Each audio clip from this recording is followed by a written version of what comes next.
Hello manga and anime lovers, I'm Branch, and today I'm going to be talking about Dan Da Dan Season 1, Episode 3. Now there's a lot I could talk about for this episode, but I'll try and keep it brief, because I really want to hone in on the main aspect of this part, which is getting to know Momo's grandma. Because I gotta say, although I expected the grandma to be all cool and able to deal with Turbo Granny, I did not expect her to look so young. I guess I should have seen it coming, because it's kind of an anime staple, but still, it was pretty surprising nonetheless. I wonder if there's an actual reason for it, or it's just like character design thing. Because this kind of series, I could see it going either way.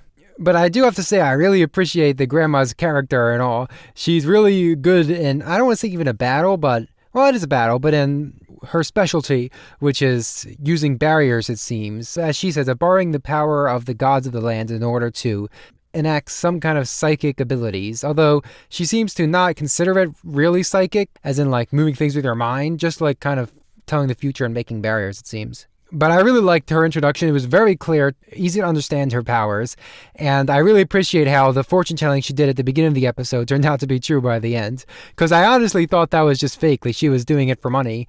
Especially because when Momo confronted her, she was being super passive aggressive about psychic powers not existing because of what Momo told her when she was a little girl. Everything's really good. I really like all the characters so far in this show. They all have their main role that they serve in the plot. Their character, I guess you could call them, their character aesthetics, but they also have a lot of subtle things going on. Like the grandma holds grudges very easily, and yet she's really caring even though she is gruff. She also laughs like an old person, which I found really funny. And then how Momo is super gruff and rough on the surface, but she actually is really caring. And she's not really a tsundere, she's more of just a normal person. And how Okanun is a nerd on the surface. Well, actually Okanun is pretty much exactly what you would expect, even though he has a lot more courage than you would expect. But still, in this episode, putting all that aside, the grandma is the most important character, because she is what drives Momo's decision going forward to beat the Turbo Granny. Because, as it turns out, the Turbo Granny is basically a virus. Her curse is able to be passed on just by Okurun looking at someone, which is absolutely wild. Although there has to be a downside for her, because otherwise I think she would have infected literally the entire population. Although, actually that's not the case, because I don't believe they've actually been anywhere with people. So, yeah, never mind, forget that. Maybe there isn't a downside.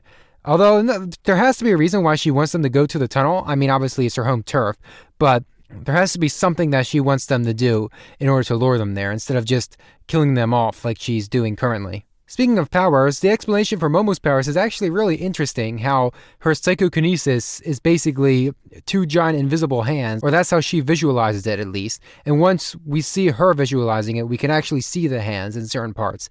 I found that pretty interesting. And all of this plot exposition, I guess you'd call it, is wrapped together with great comedy, with poor Okonun suffering from being cursed and having to use the restroom. That entire sequence was just fantastic, how the grandma and Momo are trying to figure out what to do, and he's just dying in agony in front of them. I found that really funny.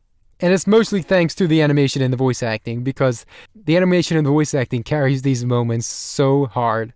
But it appears we have at least our temporary goal, which is to lure Turbo Granny outside of her area, which is pretty big it seems. But once she's out of her area, she won't be very powerful anymore and they can deal with her. Unfortunately, it looks like only Momo can do it because her grandma is unable to use her powers outside of the area because the gods are different there. So we have Okunun's motivations for wanting to get rid of Turbo Granny, which is obvious, but now Momo's motivations is that she wants to protect her grandma, who is now afflicted with this curse. So I'm really interested to seeing what happens next time when they go into the tunnel and all the kind of craziness that goes down there. Probably some kind of showdown. I can't imagine them defeating the Turbo Granny so quick. Now that it's been 3 episodes, I'm assuming the Turbo Granny is going to be basically the series-long goal. So something has to happen to make it more sustainable for long-term storytelling. But aside from that, that's really all to say on this episode. Another fantastic episode. I might have liked this even better than the last one. It might be my favorite one so far, even though it wasn't as bombastic as the first episode. I'm just a sucker for character building and comedy, so that's probably why. But hopefully I'll see you in the next one. Bye!